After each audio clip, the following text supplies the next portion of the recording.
Jim Cramer expresses skepticism about the overly optimistic projections for nuclear power and quantum computing in 2025 and concerns about current stock valuations.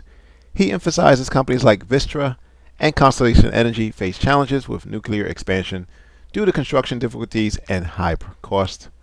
Cramer also criticizes smaller firms in these sectors for their financial losses and low revenues, advising investors to consider taking profits amidst potential market corrections. Data center revolution. I think these two stocks are now way ahead of themselves. They trade like they'll be able to build many nuclear reactors next to the currently approved ones because siting won't be difficult. Oh, that's true. But building them will be. It takes ages to construct one of these things. Big overruns. Constellation's reopening a decommissioned 3 Mile Island plant with Microsoft signing a contract for 20 years worth of power. That does sound great. But I think the process of restarting a dead nuclear power plant won't be easy. But hey, at least Constellation and Vistra are real, even if their stocks have gotten overextended. When it comes to nuclear power overenthusiasm, we've seen more some of these smaller companies that offer alternatives to the current plants. They worry me. Companies like Oklo with nuclear fission capabilities, NuScale Power with small form factor technology. They're exciting, but they're also years from developing anything meaningful. Or as my friend Michael Semblish, chair of the Market and Investment Strategy Group at JP Morgan, wrote in his unbelievably prescient 2025 outlook,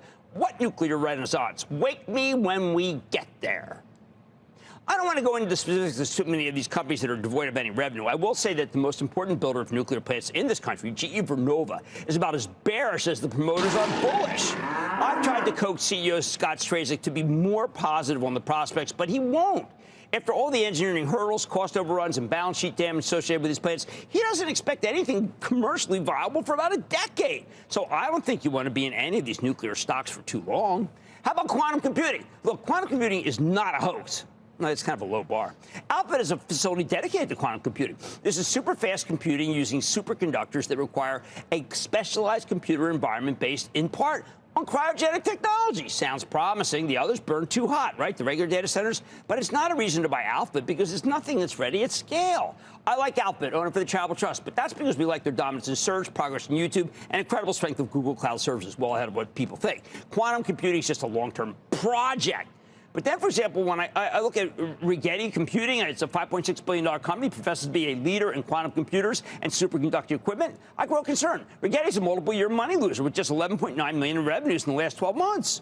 This stock was at 66 cents 4 months ago. Now it's at 20 bucks, up over 30% just today.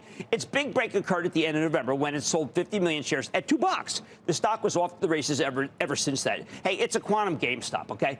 I am wary of D-Wave Quantum, a $2.2 billion company with $9 million in revenues over the last 12 months and very big losses. I'm also concerned about a company called Quantum Computing, $2.4 billion with 400,000 in revenues in the last 12 months and, again, very big losses. Look, I believe in nuclear power, but when GE Vernova, the company as arguably has the most to gain from it, says discouraging things about an uptick in commercial nuclear power coming anytime soon. When quantum computing seems very much in infancy, well, I fear people will get hurt speculating on even the biggest companies, let alone the smaller ones. You can speculate, of course, but please understand that, like at all New Year's, the animal spirits are in play for a few stocks, and I don't want you to be trampled by wayward bulls with visions of riches in front of their greedy eyes. You own Rigetti? You just won!